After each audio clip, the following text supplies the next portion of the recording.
Good morning all of you and welcome again. Today we are going to start our next chapter, chapter number 4, change in profit sharing ratio among the existing partners.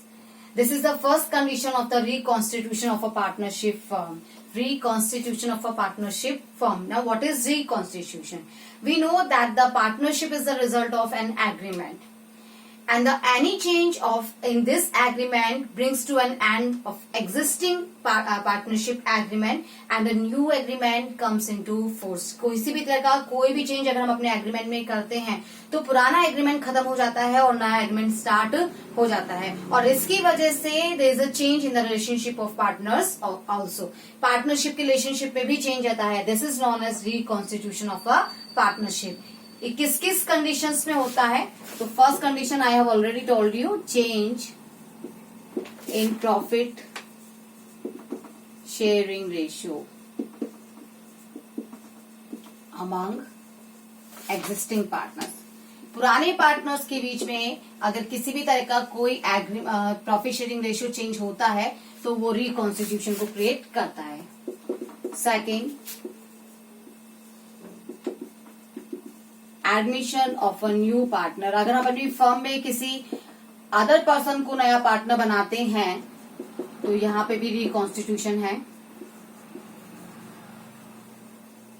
Retirement of a partner of an existing partner. अगर हमारी firm से कोई partner firm छोड़ के चला जाता है तो ये भी रिकॉन्स्टिट्यूशन की कंडीशन है. डेथ ऑफ अ पार्टनर, किसी पार्टनर की डेथ हो जाना. और last, amalgamation. These are the some condition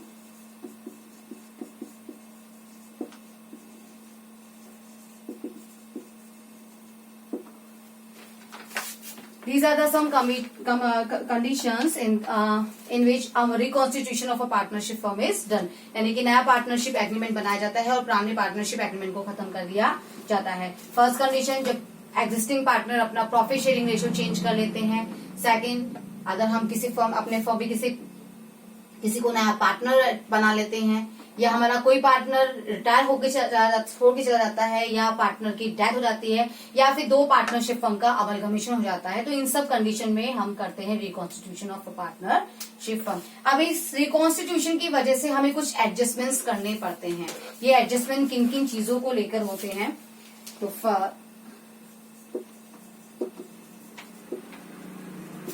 adjustments required in reconstitutions.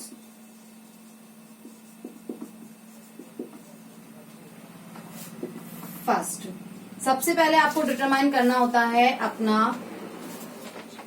Sacrificing और गेनिंग रेशियो.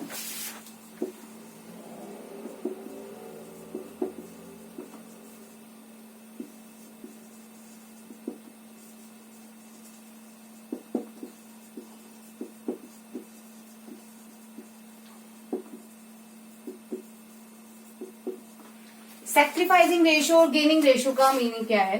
हमने भी देखा कि जहां पर प्रॉफिट शेयरिंग रेशियो चेंज हुआ है वहां पर हो सकता है एक या दो पार्टनर ज्यादा शेयर ले रहे हैं और जो रिमेनिंग पार्टनर है वो उन्हें कम शेयर मिल रहा है. यानी कि जितने पार्टनर से किसी एक या दो पार्टनर का शेयर इंक्रीज हो रहा है उतने से ही दूसरे का डिक्रीज होगा. इसे हम अभी एक्सप्लेन करेंगे.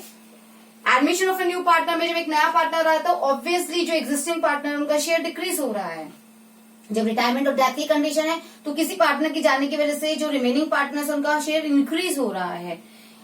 तो ये जो कंडीशंस हैं इनमें हमने देखा कि किसी का शेयर इंक्रीज है, किसी का शेयर डिक्रीज हो रहा है. तो जिनका शेयर इंक्रीज हो रहा है that is known as sacrificing partners और जिनका शेयर इंक्रीज हो रहा है they are known as gaining partners. तो इन गेनिंग और सैक्रिफाइसिंग पार्टनर के लिए हमें इनका सैक्रिफाइसिंग रेशियो और गेनिंग रेशियो कैलकुलेट करना है कि कितने पार्ट से किसी पार्टनर का प्रॉफिट शेयर कम हुआ है और कितने से किसी का प्रॉफिट शेयर रेशियो इंक्रीज हुआ है. जितना कम होता है उसे हम सैक्रिफाइस कहते हैं, जितना इंक्रीज होता है उसे हम गेनिंग कहते हैं. तो फर्स्ट एडजस्टमेंट जो करना होगा वो हमें सैक्रिफाइसिंग रेशियो और गेनिंग रेशियो कैलकुलेट करना होगा, चाहे वो change in profit sharing ratio हो, चाहे एडमिशन हो, चाहे रिटायरमेंट हो, चाहे डेथ हो.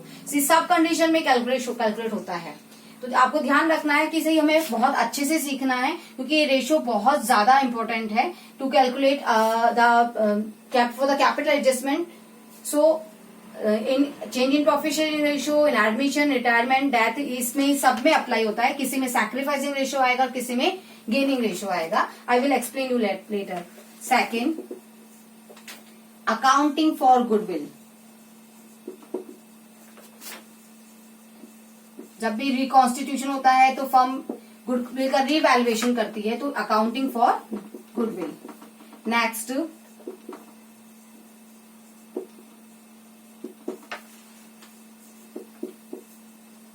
accounting treatment for reserves and accumulated profits.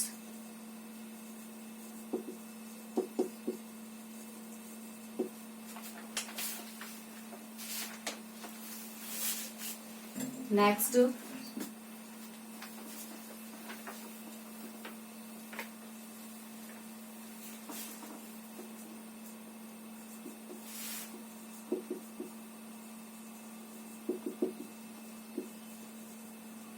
accounting for revaluation of assets and liabilities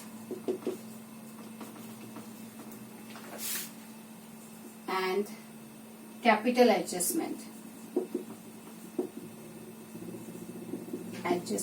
for capital. तो ये 5 एडजस्टमेंट हमें करने होंगे. सैक्रिफाइसिंग और गेनिंग रेशियो डिसाइड करना होगा, गुडविल का वैल्यूएशन करके उसका अकाउंटिंग ट्रीटमेंट हमें करना है, अपने रिजर्व्स और क्यूमुलेटिव प्रॉफिट्स का अकाउंटिंग ट्रीटमेंट करना है, revaluation of assets and liabilities करना है, और फिर उसके बाद में हमें अपने एडजस्टमेंट ऑफ कैपिटल शो करने हैं. तो सबसे पहले हम अपना फर्स्ट लेने जा रहे हैं, change in profit sharing ratio. इसे अगर आप बहुत अच्छे से सीख लेते हैं तो ये आपको आपके एडमिशन ऑफ पार्टनर और रिटायरमेंट और डेथ ऑफ पार्टनर में भी हेल्प करेगा, क्योंकि जो एडजस्टमेंट यहाँ करते हैं सेम वही एडजस्टमेंट वहां भी किए जाते हैं. सबसे पहले हम सीखेंगे सैक्रिफाइसिंग रेशियो और गेनिंग रेशियो.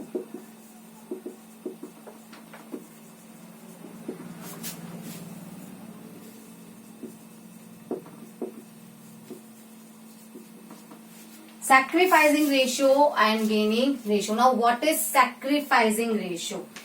जब भी प्रॉफिट शेयरिंग रेशियो में चेंज होता है तो वहां पर वन और more of the partners have to surrender a part of shares in favour of sacrificing partner in other partner. जब हम प्रॉफिट शेयरिंग रेशियो चेंज करते हैं तो जिन पार्टनर्स का प्रॉफिट इंक्रीज हुआ है उन्हें अपने शेयर का एक पार्ट जो होता है वो सैक्रिफाइस करना पड़ता है in the favour of other partners. अब ये सैक्रिफाइसिंग रेशियो कैसे कैलकुलेट होता है? This will be calculated by following formula. Old ratio minus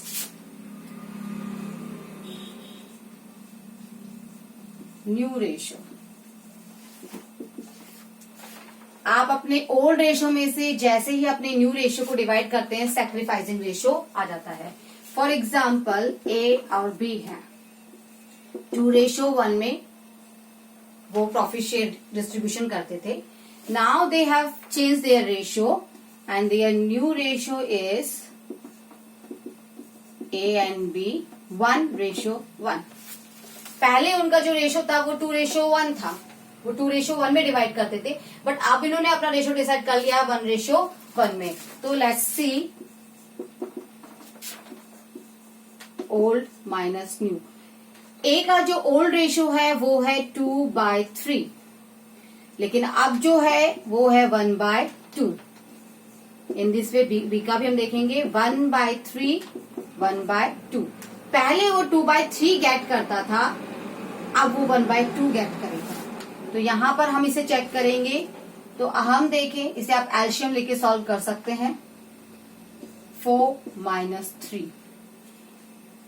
पहले ए को 4 मिलता था, लेकिन अब जो ए का पार्ट है वो 3 रह गया है, यानी कि ए 1/c से सैक्रिफाइस कर रहे हैं.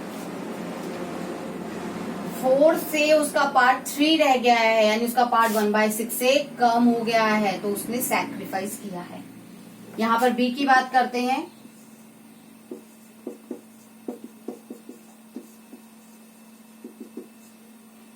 बी को पहले 6 में से 2 बी को 2 मिलता था, लेकिन अब बी को 3 मिल रहा है, तो बी का पार्ट इंक्रीज हो गया है 1/6 से।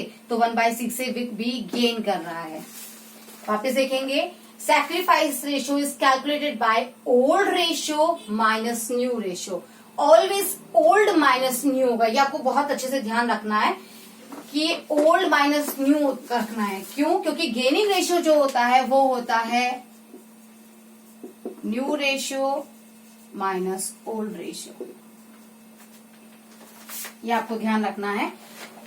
Sacrificing old minus new, gaining new minus old, ये आपको हमेशा ध्यान रखना। फॉर्मूला आपको गलत नहीं करना है। ए और B 2:1, this is their old ratio.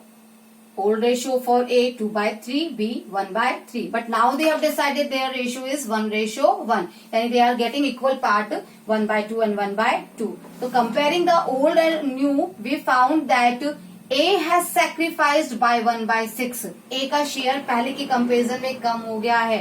पहले उसको 4 मिलता था, अब उसको 3 मिल रहा है, तो 1/6 उसका शेयर कम हो गया है। This is known as sacrifice. And B का जो शेयर है वो 1/6 से इंक्रीज हो गया है, this is known as gain. तो यहाँ पर ए ने सैक्रिफाइस किया है और बी ने गेन किया है। तो यहाँ ध्यान दीजिएगा, A has sacrifice 1/c and B has gain by 1/6। ये दोनों हमेशा इक्वल आने चाहिए। जितने पार्ट का सैक्रिफाइस होगा उतना ही पार्ट गेन होना चाहिए, में डिफरेंस नहीं आना चाहिए। क्योंकि आपको ध्यान रखना है कि यहाँ पर जितने भी पार्टनर हैं, चाहे वो 2 पार्टनर हो 3 पार्टनर हो, तो जितना भी सैक्रिफाइसिंग पार्ट होगा उतना ही गेनिंग पार्ट होगा। क्लियर? तो ये है हमारा सैक्रिफाइसिंग रेशियो। अब इससे हम कैलकुलेट करते हैं गेनिंग रेशियो। यहाँ पर फॉर्मूला चेंज हो जाता है, यहाँ फॉर्मूला है new ratio minus old ratio. I am taking the same situation, A and B 2:1, new ratio is 1:1।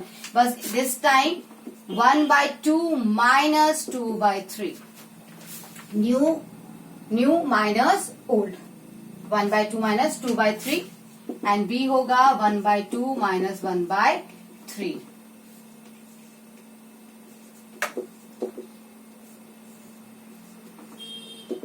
तो दिस टाइम आप देखेंगे ध्यान से, 3 minus 2,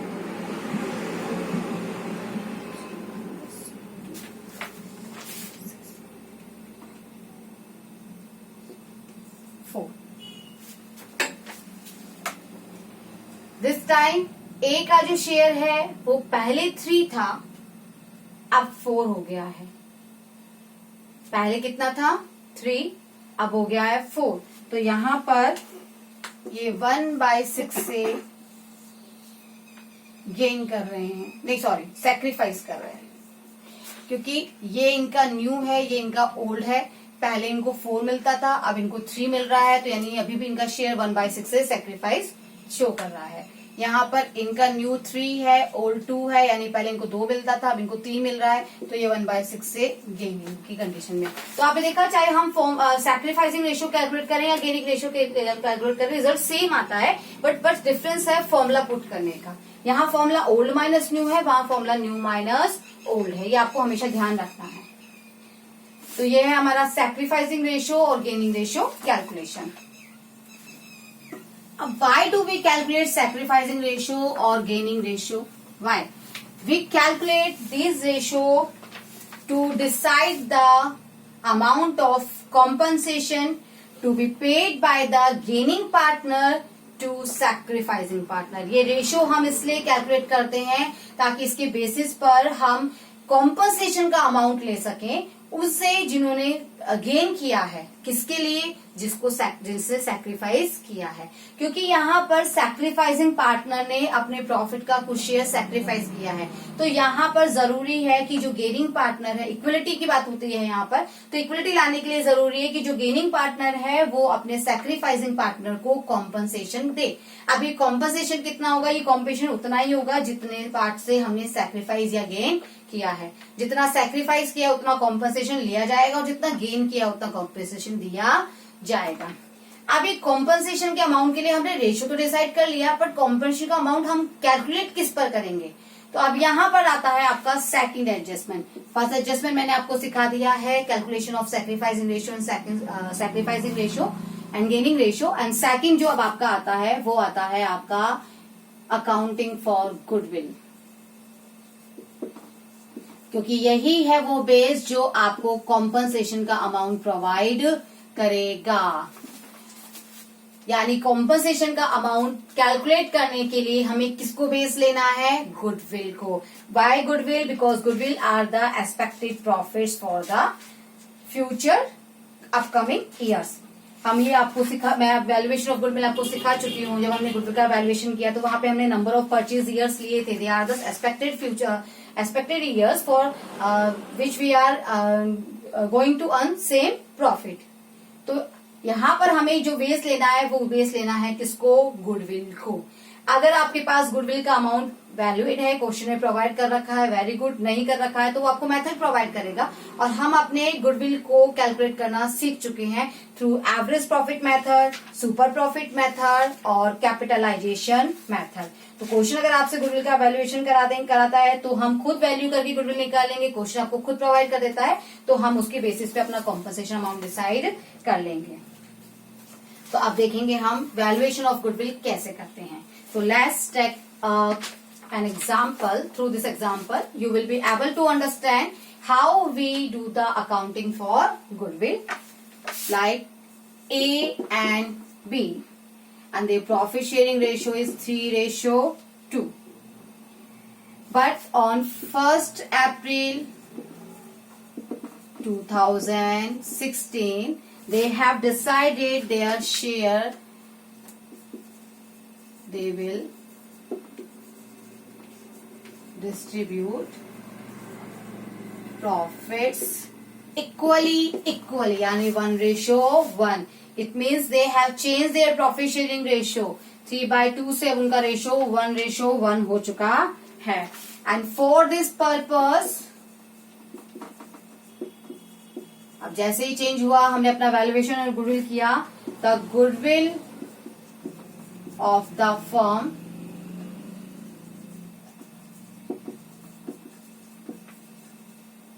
is valued at ₹30,000. Okay, हमें इंफॉर्मेशन मिलती है ए और बी 3:2 में अपना प्रॉफिट शेयर कर रहे थे, but on 1st April 2016 they have changed their profit sharing ratio, that is 1:1. And for this purpose, goodwill of the firm is valued at ₹30,000. हमने गुडविल का वैल्यूएशन किया है और जो गुडविल का अमाउंट अब है वो है 30,000. After changing the profit sharing ratio it is valued at ₹30,000. Now we are to pass as journal entry for the accounting of goodwill. We are to pass a journal entry. So how will we pass? First of all, we have to calculate our sacrificing ratio और gaining ratio. ध्यान देना यहाँ पर ना तो partner increase हुए हैं ना डिक्रीज हुए हैं, तो आप डेफिनेटली ये नहीं कह सकते हैं कि सैक्रिफाइस हुआ है, डेफिनेटली नहीं कह सकते गेन। यहाँ पर सैक्रिफाइसिंग गेनिंग बोथ है। After calculating we will come to know who has sacrificed and who has gained. So first of all,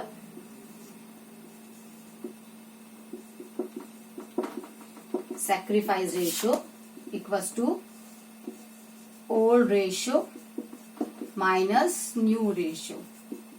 Old minus new. And A का old ratio 3/5, B का old ratio 2/5. But अब जो ratio है वो है 1/2. तो 6 minus 5, यहाँ 4 minus 5. A का शेयर जो था वो पहले 6 था, बट अब वो 5 रह गया, यानी कि ए 1/10 से सैक्रिफाइस कर रहे हैं। बी पहले 4 ले रहे थे, नाउ ही इज गेटिंग 5, तो यहाँ इसका मतलब वो 1/10 से गेन कर रहे हैं। तो सबसे पहले हमने फर्स्ट स्टेप कैलकुलेट कर लिया है, हमने अपना सैक्रिफाइसिंग रेशियो कैलकुलेट किया, old ratio minus new ratio करके, और पता चला ए सैक्रिफाइस कर रहा है, यानी ए का शेयर पहले के कंपेरिजन में 1/10 कम हो गया है और बी का 1/10 इंक्रीज हो गया है। तो A is the sacrificing partner and B is the gaining partner. And for compensation we have to pass a journal entry. और जो जर्नल एंट्री होती है वो क्या होती है, वो आप देखिए यहां पर जर्नल एंट्री होती है हमेशा सैक्रिफाइसिंग पार्टनर को कॉम्पनसेशन रिसीव होगा तो it will be credited to his capital account. इसके कैपिटल अकाउंट को हम क्रेडिट करेंगे क्योंकि यहाँ इसको कॉम्पनसेशन मिल रहा है। बी को कॉम्पनसेशन देना है तो by debiting his capital account. तो जो एंट्री है होती है वो होती है gaining partners capital account debit to sacrificing partners capital account. और अगर आपने फिक्स कैपिटल मेंटेन कर रखा है तो एंट्री जो होगी वो होगी करंट अकाउंट से। रिमेंबर, गेनिंग पार्टनर्स कैपिटल और current account debit to sacrificing partners capital और करंट अकाउंट। गेनिंग पार्टनर के कैपिटल अकाउंट को हम डेबिट कर रहे हैं और सैक्रिफाइसिंग पार्टनर्स के कैपिटल अकाउंट को क्रेडिट कर रहे हैं, यानी कि इसके कैपिटल अकाउंट को कम किया जाएगा और इसके कैपिटल अकाउंट को इंक्रीज, क्योंकि कॉम्पनसेशन इसके कॉम्पनसेशन गेनिंग पार्टनर कॉम्पनसेशन देगा और सैक्रिफाइसिंग पार्टनर कॉम्पनसेशन रिसीव करेगा। तो यहाँ पर हमारी एंट्री जो होगी, यहाँ पर हमारा गेनिंग पार्टनर है बी, हम एंट्री करेंगे B's capital account debit to A's capital account. हम बी के कैपिटल अकाउंट को डेबिट करेंगे और ए के कैपिटल अकाउंट को क्रेडिट करेंगे। अब ये आपको अमाउंट डिसाइड करना है दोनों के लिए कि कॉम्पनसेशन कितना। तो हमने देखा दोनों का जो पार्ट है वो हमेशा सेम रहेगा 1/10। आपको इसके लिए कॉम्पनसेशन के लिए जो बेस लेना है वो होगी आपकी गुडविल, और गुडविल है आपका 30,000। आपको इतना ही पार्ट गुडविल का लेना है जितने पार्ट से सैक्रिफाइस या गेन किया गया है। जो सैक्रिफाइस और गेन हुआ है वो 1/10 हुआ है, तो वी विल टेक 1/10 ऑफ 30,000, यानी जो कॉम्पनसेशन का अमाउंट है that is 3,000। 3,000 compensation will be provided by B to A। 3,000 ये है हमारी गुडविल की एडजस्टमेंट एंट्री। हमने सबसे पहले अपना सैक्रिफाइसिंग रेशियो कैलकुलेट किया और डिसाइड किया कि किसका सैक्रिफाइस और किसका गेन है। Then our entry will be gaining partners capital current account will be debited to A sacrificing partners capital account. यहाँ गेनिंग पार्टनर बी है तो बी के कैपिटल अकाउंट से हमने कॉम्पनसेशन का अमाउंट 3,000 लिया है और ए को हमने दे दिया है। तो हमने किया है adjustment for goodwill due to change in profit sharing ratio. Okay, तो ये है हमारा फर्स्ट और second adjustment in the condition of reconstitution of partnership in changing profit share due to changing in profit sharing ratio। तो यहाँ पे सबसे पहले हमेशा कैलकुलेट करना होगा हमें सैक्रिफाइसिंग और gaining ratio. Then we will do some adjustment for goodwill, for revaluation of assets and liabilities, for reserves and accumulated profits. तो गुडविल का एडजस्टमेंट हमें कैसे करना है वो हमने सीख लिया है। ये हमेशा ऐसा ही रहता है, आपको हमेशा गुडविल के अमाउंट के बेसिस पर ही कॉम्पनसेशन अमाउंट कैलकुलेट करना है और वो उतना ही होना चाहिए जितने पार्ट से हम सैक्रिफाइस या गेन करते हैं, उसी पार्ट से कैलकुलेट किया जाएगा। Let's take another question.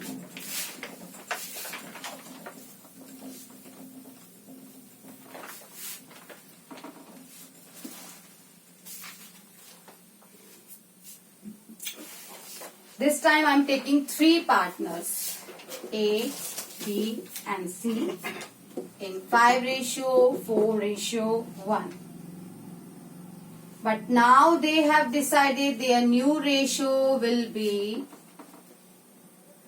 9:6:5. This is old ratio 5:4:1 में अब तक वो डिस्ट्रीब्यूशन करते आ रहे थे, but in this year they have decided that ratio will be 9:6:5.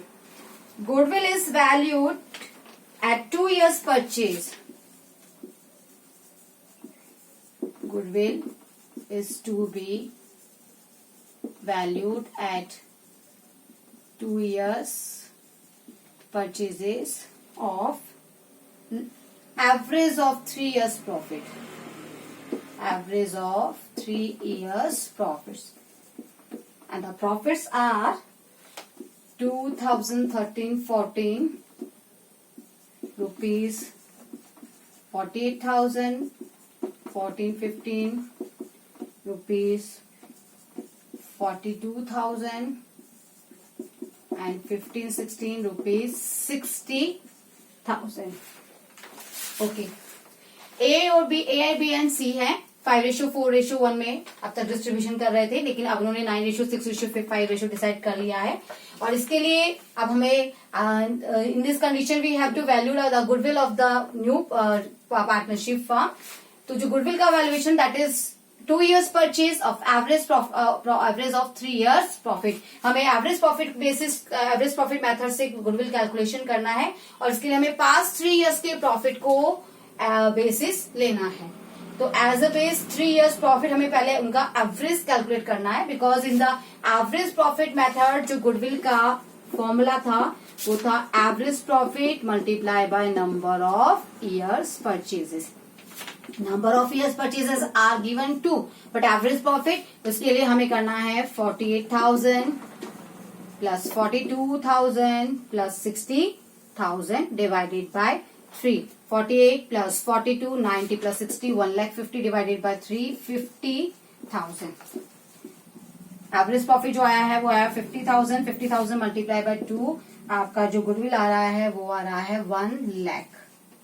ये हमने गुडविल का वैल्यूएशन कर लिया है। तो हमारी जो गुडविल जो हमें कॉम्पनसेशन के लिए लेनी है वो है ₹1 lakh. Now we will calculate our sacrificing और gaining ratio. Sacrificing ratio old minus new,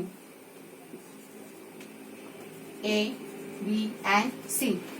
5 A का ओल्ड जो रेशियो है वो है 5/10, 4/10, 1/10। और जो न्यू रेशियो है हमारे पास वो है 9/20, 6/20 and 5/20। Let's take LCM. LCM आएगा आपका 20, 10 minus 9, 1/20, 8 minus 6, 2/20, 3/20। ए पहले ले रहे थे 10, अब उन्हें मिल रहा है 9, यानी इनका रेशियो डिक्रीज हो गया है, तो उन्होंने 1/20 से सैक्रिफाइस किया है। बी पहले ले रहे थे 8, अब उन्हें मिल रहा है 6, तो यहाँ उनका शेयर भी 2/20 से कम हो गया है, तो उन्होंने भी सैक्रिफाइस किया है। सी पहले लेते थे 2, अब इन्हें मिल रहा है 5, तो ये 3/20 से गेन कर रहे हैं। 1 + 2 3/20 से सैक्रिफाइस हुआ है, तो 3/20 से गेन हुआ है। A and B are sacrificing partner and C is gaining partner. और अब हमारी एंट्री जो होती है वो होती है gaining partners capital account debit, यानी कि sees capital account debit to sacrificing partners. Sacrificing partners A is capital account and B is capital account. और ये होगा 3/20 ऑफ गुडविल, यानी कि 1 लाख का। तो 3/20 ऑफ 1 लाख, इसके लिए हमें ए के लिए हम निकालेंगे 1/20 ऑफ 1 लाख, बी के लिए हम निकालेंगे 2/20 ऑफ 1 लाख और सी के लिए हम निकालेंगे 3/20 ऑफ 1 लाख। तो ए को जो कॉम्पनसेशन मिलेगा वो मिलेगा 5,000 का, बी को जो कॉम्पनसेशन मिलेगा वो मिलेगा 10,000 का और सी को जो कॉम्पनसेशन देना है वो देना है 15,000। C will provide 15,000 as compensation will be in which A will get 5,000 and B will get 10,000। जो C है उन्होंने 3/20 से गेन किया और 3/20 से उनका जो पार्ट बनता है वो बनता है 15,000 का। 3/20 ऑफ 1 लाख, तो उन्हें 15,000 रुपए 15,000 एज अ कॉम्पनसेशन देने हैं। उसमें से बी विल गेट 1/20 ऑफ 1 क्योंकि उसका सैक्रिफाइस 1/20 है, वो 1/20 लेंगे तो 1/25,000 ए को दिया जाएगा एंड 2/20 बी को दिया, यानी कि 10,000 बी को दिया जाएगा। तो इन दिस वे हम अपना गुडविल का वैल्यूएशन करके अपने गुडविल के लिए एडजस्टमेंट एंट्री यानी कॉम्पनसेशन के लिए एडजस्टमेंट एंट्री करते हैं। तो today we learn that in the condition of change in profit sharing ratio, first of all we have to calculate sacrificing ratio और gaining ratio। किस पार्टनर ने सैक्रिफाइस किया और किस पार्टनर ने गेन किया, ताकि हम ये डिसाइड कर सकें कि who is going to give compensation and who is going to receive the compensation. क्योंकि जब भी किसी पार्टनर का शेयर पहले की कंपेरिजन में डिक्रीज होगा तो यहाँ पर वो हमेशा गेनिंग पार्टनर से कॉम्पनसेशन की डिमांड करेगा, क्योंकि हमें यहाँ क्या करना है, हमें पार्टनर्स के बीच में इक्वलिटी बना के रखनी है। वो इक्वलिटी तभी बन सकती है कि जितना लॉस उसको हो रहा है वो लॉस हम उसको प्रोवाइड कर दे। तो यहाँ पर हमारा जो कैलकुलेशन होता है उसके थ्रू हमने सैक्रिफाइसिंग और गेनिंग रेशियो डिसाइड कर लिया। After deciding the sacrificing and gaining ratio, we will provide the compensation amount. It will be provided by gaining partner to sacrificing partner. So entry will be gaining partners capital account debit to sacrificing partners. अब compensation का amount कौन decide करता है, किसको हमें लेना है? तो compensation के अमाउंट के लिए हमें जो बेस लेना है वो होगी हमारी गुडविल, न्यू फर्म की नई गुडविल। ध्यान दीजिएगा, जब भी रिकॉन्स्टिट्यूशन होता है हम वैल्यूएशन करते हैं गुडविल का फिर से। पुरानी गुडविल इसके लिए नहीं ली जाती है, पुरानी गुडविल कभी भी नहीं ली जाएगी। हम हमेशा नए तरीके से अपने गुडविल का वैल्यूएशन करते हैं कि आफ्टर रिकॉन्स्टिट्यूशन इस मार्केट में फर्म की गुडविल कितने की है।